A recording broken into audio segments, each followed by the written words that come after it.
to the Profit Talks podcast, hosted by the Orange County Inland Empire SBDC Network, funded in part by the U.S. Small Business Administration and the California Office of the Small Business Advocate. This show is the go-to resource for business owners seeking empowerment, education, and resources to succeed. Join us as we connect you with experts, share the triumphs of fellow entrepreneurs, and reveal the wealth of assistance available to you today to level up your business. So let's go. Let's dive in and learn more. And today we're going to learn about one of my favorite topics, which is how to be in business with a real retail store. Full disclosure, I had a bar for 10 years called Kelly McHugh's, and I learned so much about leasing and entitlements and brick and mortar locations. I thought I knew a lot until I met this person, one of the SBDC best consultants on the topic of leasing. Welcome, if you will, Karie Armstrong. Welcome. Thanks. I'm really excited to be here. Can't wait to get going. I got so excited I didn't turn your mic up there. Okay. You really have retail experience, not from the sense that I did of owning a retail location, but from the other side, from the dark side, from the management side here, right? You ran some pretty big malls. Yeah, I did that for 25 years. And, I always joke around saying, look, I was the big bad, landlord for 25 years. So just let me work with small business owners so I can earn my wings back to heaven. And I help them get a lease that's not quite so full of alligators, And let's mention a couple of them. The last mall, we're talking about the biggest malls in Southern California, like the Brea Mall. You were in charge of management for that? I was the senior general manager for that shopping center. Wow. Yeah. But before we go too deep into the world of retail stores, whether it's shoe stores or bars and restaurants like I was involved in, let's talk about the change in malls just for a second. Malls have gone through a massive rethinking, at least here in Southern California, maybe nationwide. When I was a kid, when you were a kid, the malls were everybody. When you started off as a high school kid, that's where you went and hung out. And you spent all weekend there, the movies and shopping and everything else. And then when you became younger, older, you went and took your kids there. You started to have kids. You spent all day at the mall with your kids, and you walked around with the strollers and stuff. And then later on, you're building a house, and all these things just have changed. Malls have really, they haven't gone away, but they've certainly shrunk, and they've certainly changed in a lot of dramatic ways. Talk about that a little bit. Well, I think that we used to joke around and say we were over-malled back in the 70s when malls first came on board. Everywhere. But, the truth of the matter is that, there needs to be some redevelopment and some land use changes, things like that. But retail is still, as long as it's experiential and it holds your interest, it's going to be around for a very long time. Underwhelming retail is what is dying off. If a retailer can't keep pace, right? If they don't know who their core customer is. And why I should come in. Why do I need to come? I'll give you a perfect example, and I'm not trying to pick on Staples or anything else, but any of these office supply stores, I've several of them come in through the years and talked about how they're trying to reimagine this space. What is it? I don't need to go in there and pick up paper unless I need it right now, or pencils or staples and everything here. So they keep trying to figure out, maybe it's a copier center. Maybe there's some other experience. For a while, they did these Staples, whatever they call them, Staples spaces or something, where people gave talks and everything. They keep trying to figure out other ways to get you to come in, because otherwise, even within the store, they keep saying, just go over to the kiosk and order it there. We only have so much on stock now. Mm-hmm. We don't have 400 colors of pens anymore. We got 2. And if you want the other 200, well, they'll walk you right over to the kiosk. And I'm saying, then why don't I just stay home and go online?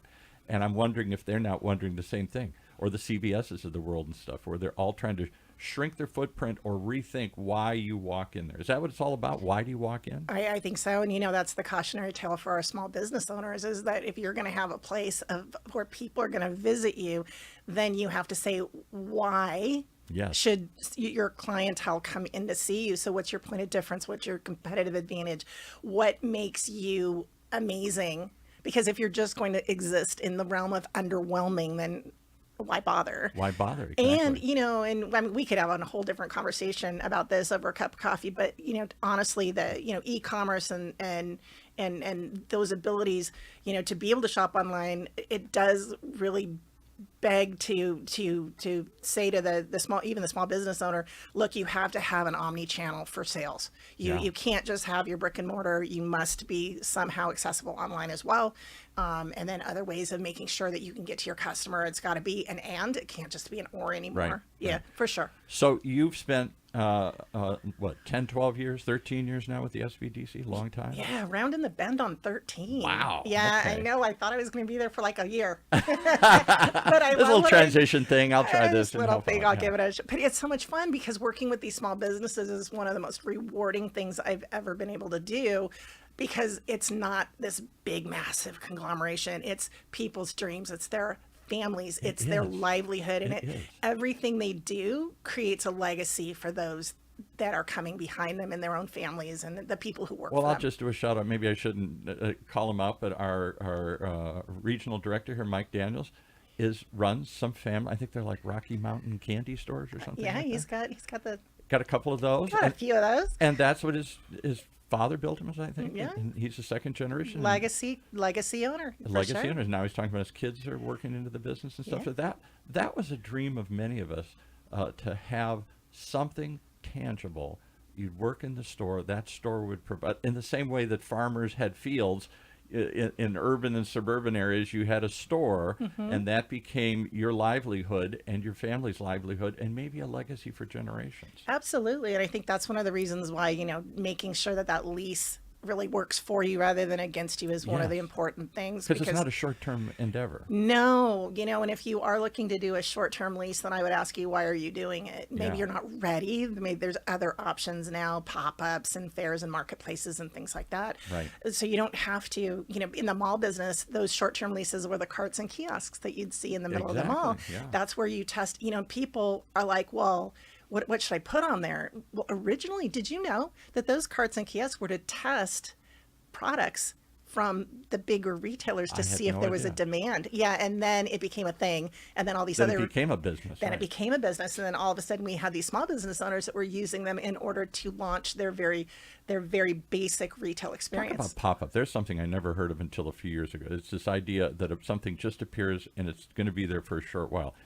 I used to think of them as art exhibits or something, a club or something, an experiential thing, or a Halloween store that would just come and appear for a month or two and then it would disappear. But that's becoming more and more of a thing, these pop-ups. It is, and the word pop-up has become kitschy. It's new, it's hip, it's whatever. Yeah, right. I got Whereas I'm just popping up, as opposed to I'm just a short-term lease yeah, retailer, right? That doesn't sound very. No, let's go shop at the short-term lease. I don't know if I want to buy something in that way. But, so because the connotation of a short-term tenant was, well, they're not going to be here, so should we buy from them? Because what if we wanted to return it or whatever, or warranty or something? And then the flip side, though, is if it's a pop-up, I got to go now because they're not going to be here later. Yeah, right. Urgency. It's this sense of urgency and excitement that they've got to do. So, for a lot of my clients, that's how they start. They'll start, if they're a maker, artisanal, a baker, whatever, they start making in their garage or making, with the cottage food operator's license, and then popping up at these fairs and markets,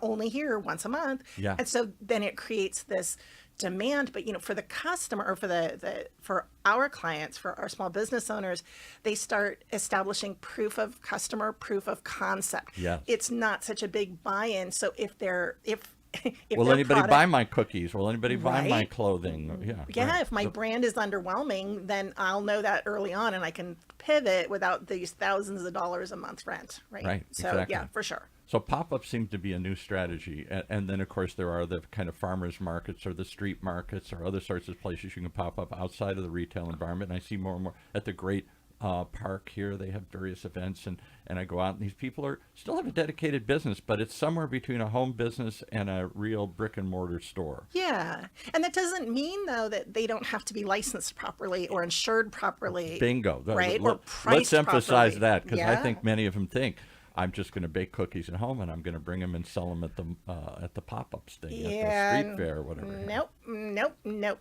So you do have to, and that leads me to, like, this is the first step you always need to figure out when you're starting your business is, what do I need? What do I have? What do I need? And many times it's the licensing, it's those legal things, it's that boring stuff that is you can't beg forgiveness on these things. So full disclosure, I told you we were laughing. We almost started late because I'm going into all my war stories about opening a bar and restaurant at a place called Kelly McHugh's for almost 10 years in Mission Viejo.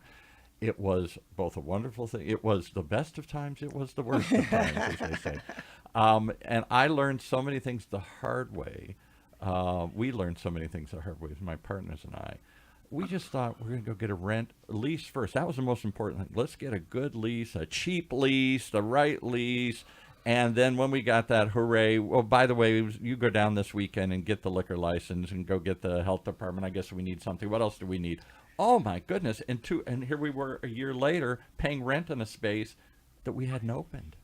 Yeah, so I'm going to tell you a secret, even though I wish you told it to me 10 years ago. Yeah. The lease is the very last thing you touch. And there's a lot of work that goes into pre-negotiating the lease, but we don't need to sign a lease. We don't need to touch a lease until we have done quite a few steps leading up to that. And we thought, am I the only idiot out there who thought the lease is the first and most important thing? The rest of it's just going to fall in place quickly. No, I have a famous saying for all of you that do that. It's like, this is a pen, not a magic wand. Now that you've signed this lease, we need to get you up. I can't change what's on that piece of paper. Yeah, right. We can't. You got they gave us 2 or 3 months free rent. We thought, hooray, by that time we'll do it all. You know, yippee. Do you know, and it's not just picking on any one city, but cities right now, to get out of the entire pre-construction planning process, it is taking probably 90 to 120 days. And that's not because people are lollygagging. It's because,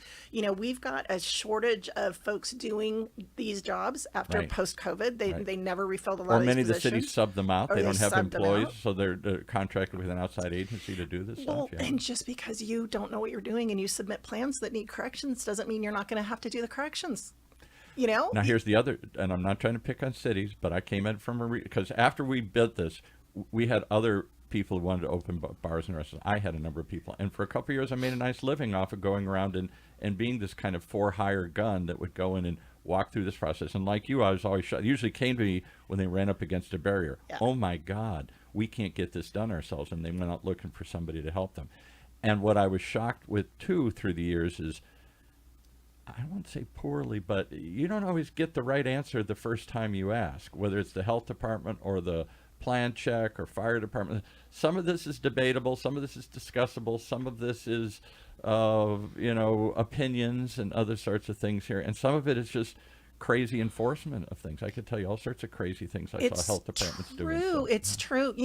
I'll tell you some of the best ways to get information is, well, first, let's make sure that we're hiring the right people on our team. So we need people that have done this before, not your Uncle Harry that, likes to swing a hammer and he's going to help you. Or some cheap contractor I found that's going to do all this on the cheap quickly on the weekends. Mm-hmm. Yeah, right. Because, so they don't know. So you want to get somebody that's I'll give you a perfect example. So we did that. We made all the mistakes. That's how I learned. We thought, well, I'd never built a commercial kitchen before ever. I knew nothing about it. We're going to open a bar. We're going to have a kitchen. So we hired somebody, said, oh, yeah, I know how to do this. And you want to have some grit because it's slippery back there. Makes sense. So we put this tile in it that had this real gritty finish to it. Oh, no. And already. Oh, no. Health department came in and said, what's this? It has to be smooth. It has to be washable. It has to be, like white tile. And we did all this fancy stuff.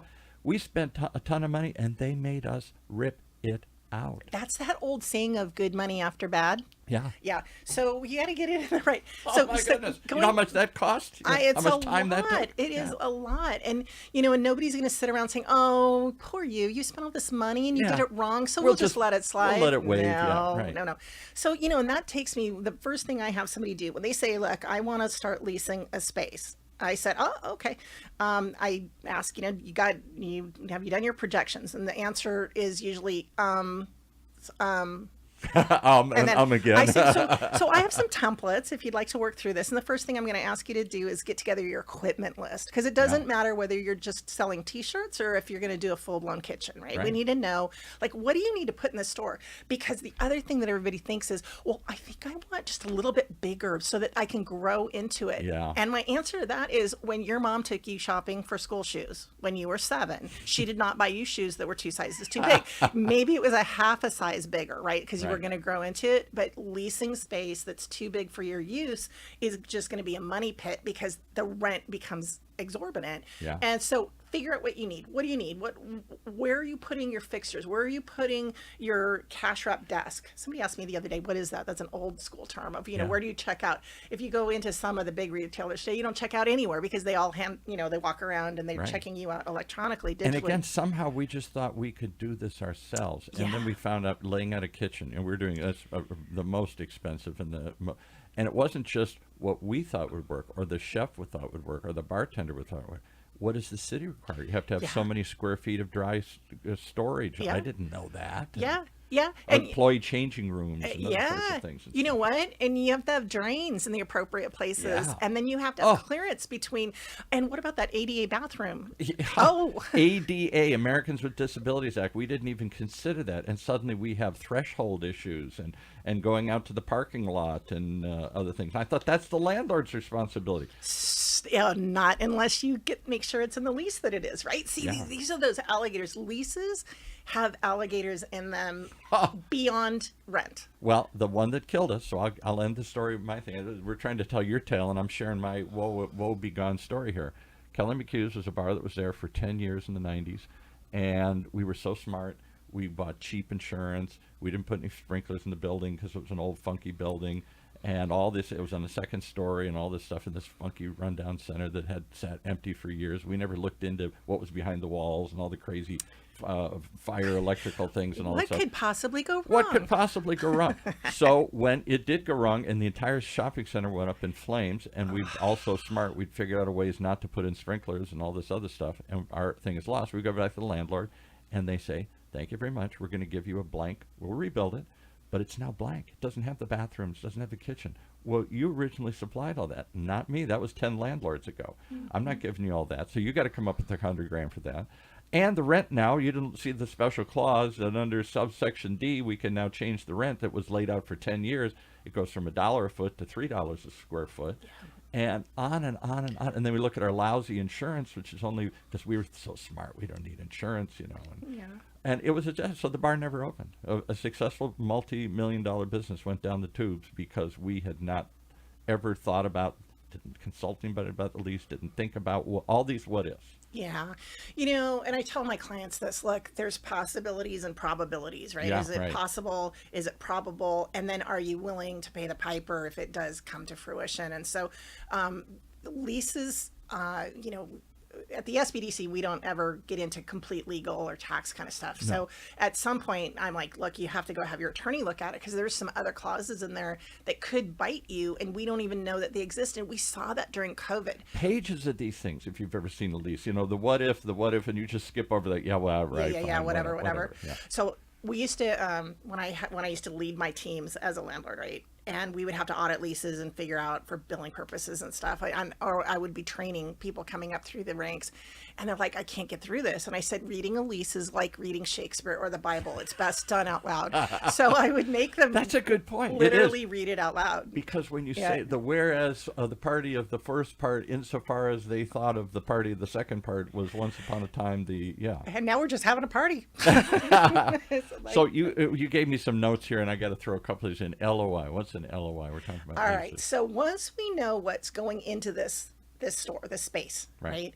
Then we want to go to an LOI, so a letter of intent. And this is where we granularly start to negotiate the deal points, because we don't need to negotiate 170 bazillion pages. What we need to negotiate are the salient points off of 2 or 3 pages. These are non-binding. Right. Letters of intent are non-binding. And I tell my clients, I For said, us, look, it was how the term of the lease or the totally. or How long? How many options? Base rent? Yeah. Is it triple net? Is it gross? Is it whatever? Right. What's your tenant improvement allowance? Yeah. What's the landlord building out? What's Right. not? You hit How 'em all. much? Yeah. How much time free rent do you have? Because that's a big component of Right. that. And then what are your rent escalations year over year? Is it 3%, 4%, 5%?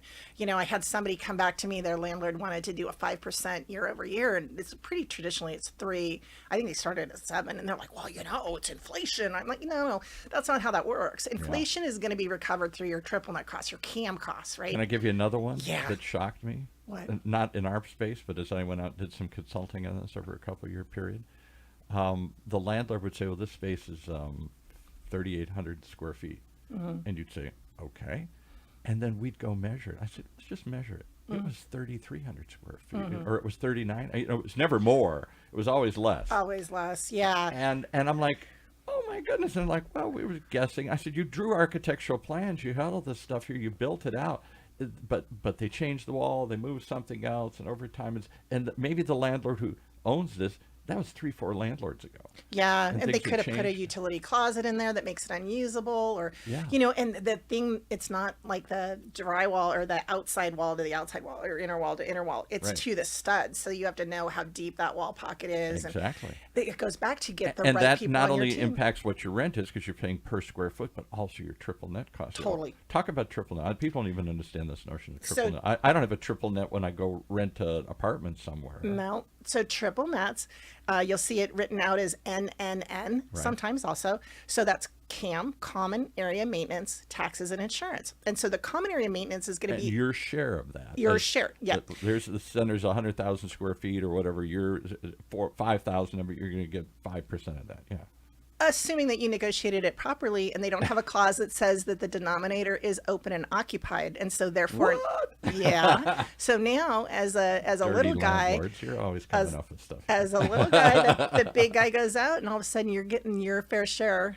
As the landlord thinks, your fair share, right? So we would want to make sure that those triple nets are calculated. If that's indeed in the lease, they're not probably going to change that, but we can put a floor to say that it's based on that the property is no less than 95% leased or 85% leased. So that if you've got a failing property and they're 50% vacant, you're not taking it on the nose as the little guy that didn't know how to negotiate that. And I'll tell you another one is those common area maintenance charges. Too many in the old days. I don't know if it's still the new days, but these quick buck landlords would throw these centers up, and that's how they made money. They had huge common area because their management fees were built in there.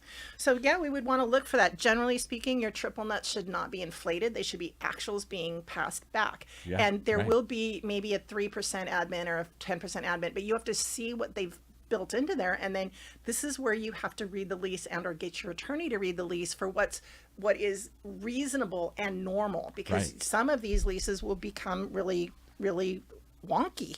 And we want to look for that. And of course, nobody ever, it says you can look at this, but we just paid it whatever. Once we negotiated it, we never touched it. Should they go back and really look at some of these numbers? I mean, Well, every time you get those reconciliations at the end of the year, you should pay attention. You have the right to ask.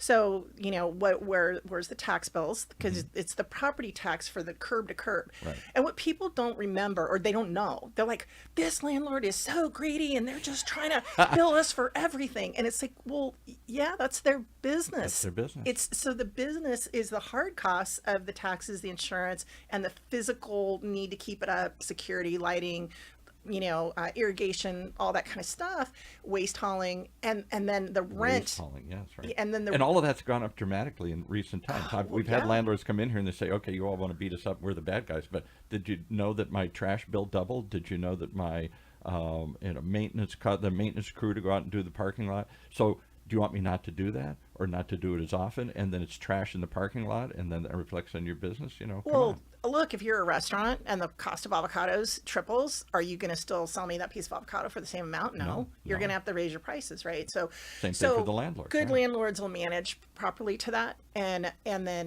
but you do have to know, because in some cases those triple nets can be as high as the rent.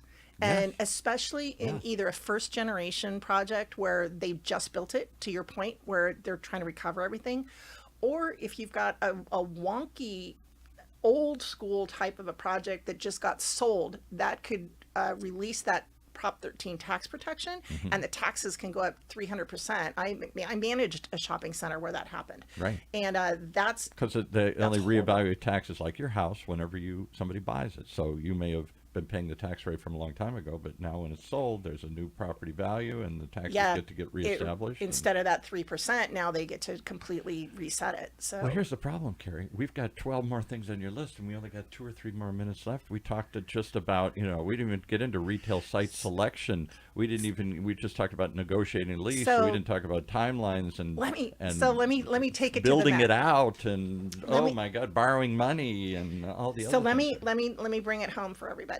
So first of all, we need to, if we can just start with that LOI, if we can make sure that we can align you with a good real estate broker, so that site selection is everything. Just because a location.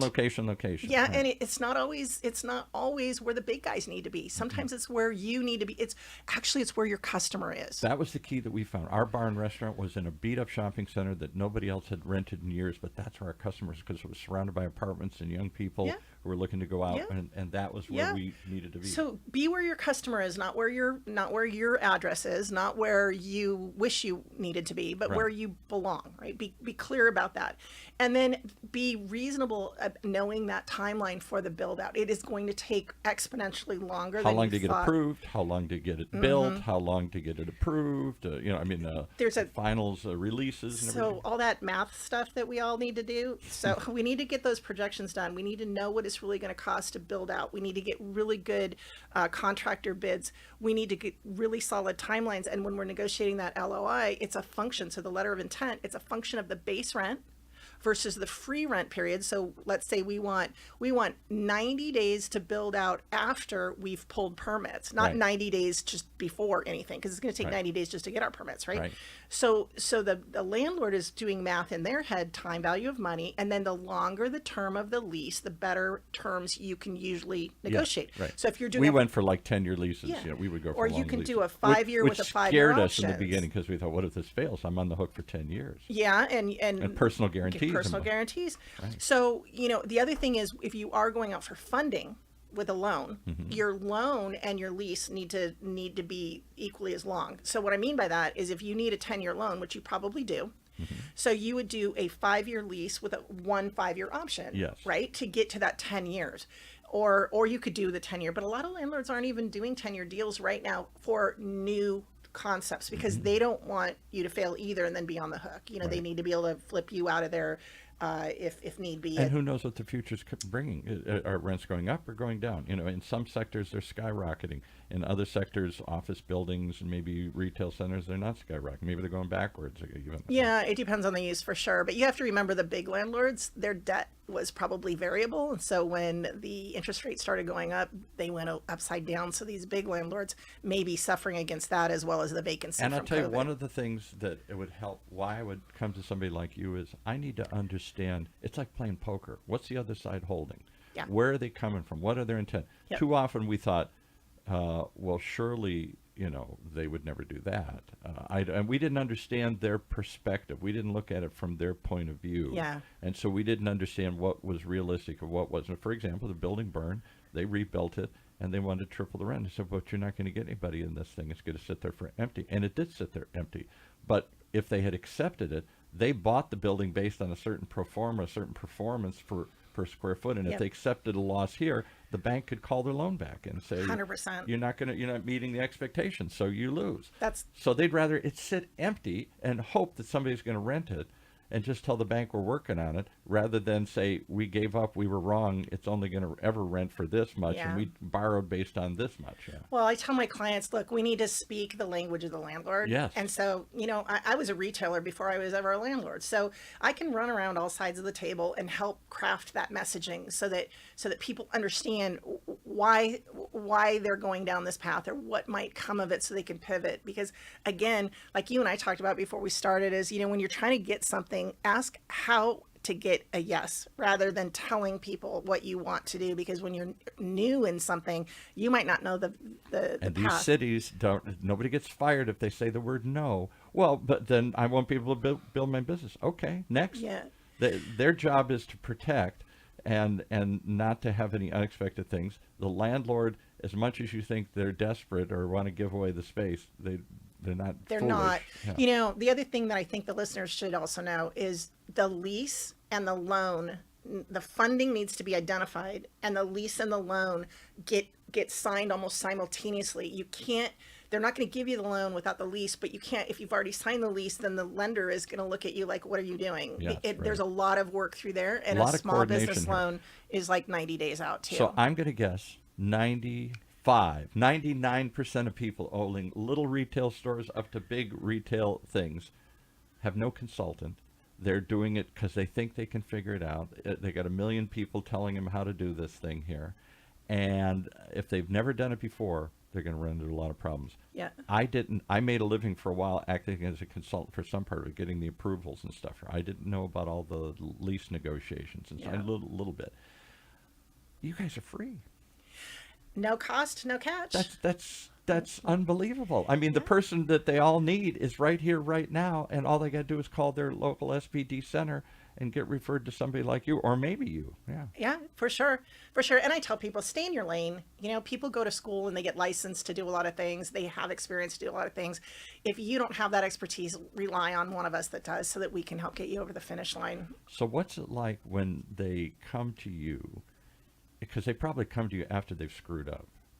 I suspect many people aren't smart enough to reach out to the SBDC beforehand. They've gotten into trouble. They need help. And now you're going to have to magically fix this thing. Can you help us? That's why they start searching around for help here. They do. And it wasn't because they weren't smart enough to find us. It's No. because they just didn't know to look, Didn't know. right? I didn't know. And so, yeah, you know, when they come, it's a giddy up, because now we have time is ticking. Yeah. And we cannot lollygag. We cannot ponder. We cannot beg forgiveness. We've got to plan and be very strategic on how we go about it. Right. And if we have to get that landlord in the conversation to assist, then we need to do that. But whatever it takes, and we have to timeline it. And, you know, it's just not the time to ponder. It's not the time to ponder. And two, what's the failure of small retail businesses, small restaurants, small stores? It's got to be pretty high that first year. And a lot of it is because, one, they didn't go through any process or planning. It'll be fun. We'll open up a shoe store. It'll be fun. Yeah, right? Yeah. We'll all get together. It will all be fun. It'll open a bar. That's what we thought. It'll all be fun. Yeah. And so they waste time, waste money, and they're behind the eight ball from the beginning here.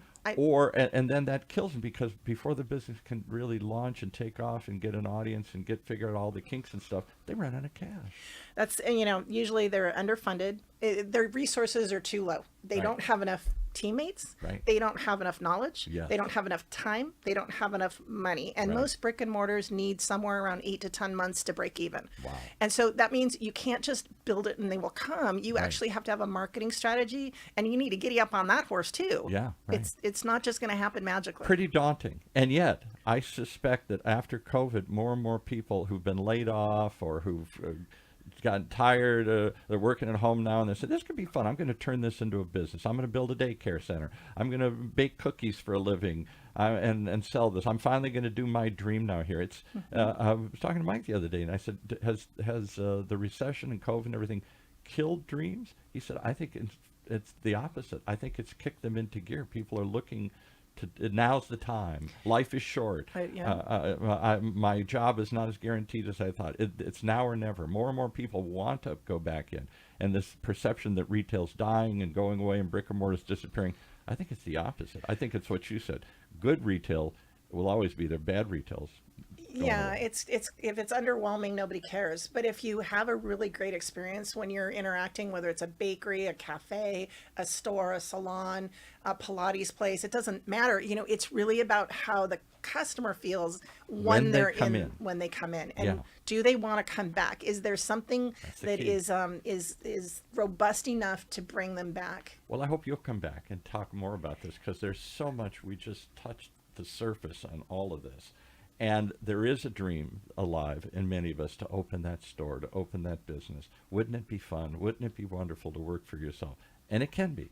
but only if you make it through the first year or two until it becomes a success. There's a challenge is keeping it alive, but the real challenge is getting it up and going, and you're entering a world you know nothing about. Yeah. So, timing is everything. People think, oh, I'm going to talk to Karie tomorrow and I'm going to open next month. Yeah. And the fact of the matter is, I have a client, we always joke around about it. They're very young, and they came and talked to me in August a couple years ago saying, I want to open in October. And I said, of next year, right? And they said, no, this year. And I said, of next year, right? And they said, no, this year. and it was the next year, because it just takes that long to get everything in place, because, you just can't slam stuff in. What center do you work out of primarily?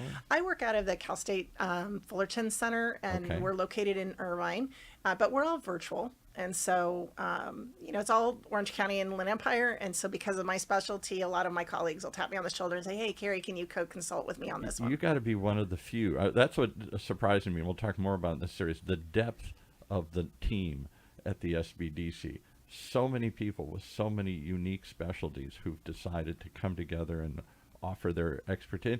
And, it's... I got 115 other colleagues that if it's not my lane, it's their lane. Yeah, right? Right, exactly. Yeah. So check it out. It's, SBDC.org, I think it is, or something. I forgot what it's the OCIE SBDC.org. Yeah. OCIE for the Orange County Inland Empire, SBDC.org. Check them out.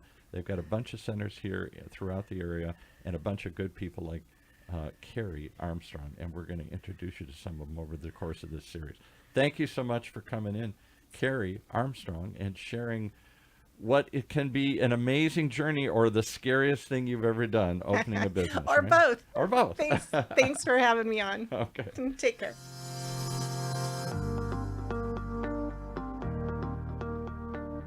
As we conclude another episode of the Profit Talks podcast, we hope we've empowered your entrepreneurial spirit. Reach out to us to connect with our experts, and let's take your business to the next level. Keep those dreams alive, keep pushing forward, and stay tuned for more.